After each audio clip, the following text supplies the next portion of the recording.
Doctor Ambedkar நினைவு தினத்தை முன்னிட்டு ஆதி திராவிடர் மற்றும் பழங்குடியினர் மக்களுக்கு அனைத்து துறைகள் சார்பாக 592 பயனாளிகளுக்கு ரூபாய் 4,44,00,000 மதிப்பிலான நலத்திட்ட உதவிகளை ஆட்சியர் மற்றும் சட்டமன்ற உறுப்பினர்கள், உள்ளாட்சி பிரதிநிதிகள் வழங்கினர்.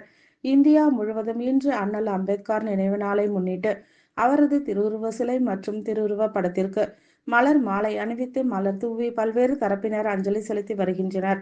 இந்நிலையில் காஞ்சிபுரம் மாவட்ட ஆதி திராவிடர் மற்றும் பழங்குடியினர் நலத்துறை சார்பில் காஞ்சிபுரத்தில் நலத்திட்ட உதவிகள் வழங்கும் விழா மாவட்ட ஆட்சியர் கலைச்செல்வி தலைமையில் தனியார் திருமண மண்டபத்தில் நடைபெற்றது.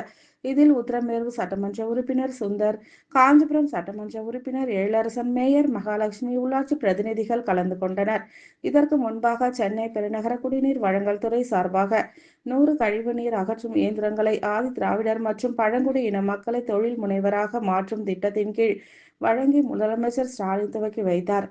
இதனைத் தொடர்ந்து ஆதி திராவிடர் மற்றும் பழங்குடியின நலத்துறை, தாட்கோ, வருவாய் மற்றும் பேரிடர் மேலாண்மை துறை, மாநில ஊரக வாழ்வாதார திட்டம், கூட்டுறவுத்துறை, தோட்டக்கலைத்துறை, வாழ்ந்து காட்டுவோம் மற்றும் பிற்படுத்தப்பட்டோர் மற்றும் சிறுபான்மையினர் உள்ளிட்ட பல்வேறு நலத்துறை சார்பாக 592 பயனாளிகளுக்கு ரூபாய் 4,44,85,000 மதிப்புள்ள நலத்திட்ட உதவிகளை அனைவரும் வழங்கினர்.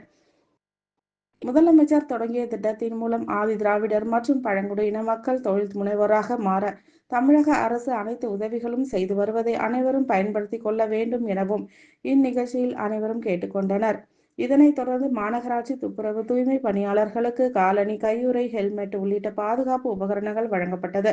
இந்நிகழ்ச்சியில் சார் ஆட்சியர் ஆசிக் அலி, ஸ்ரீபெரும்புதூர் வருவாய் கோட்டாட்சியர் சரவணகண்ணன், மாநகராட்சி துணை மேயர் குமரகுருநாதன், காஞ்சிபுரம் ஊராட்சி ஒன்றிய குழு தலைவர் மலர்கொடி உள்ளிட்ட அரசு துறை அலுவலர்கள் என பலர் கலந்து கொண்டனர்.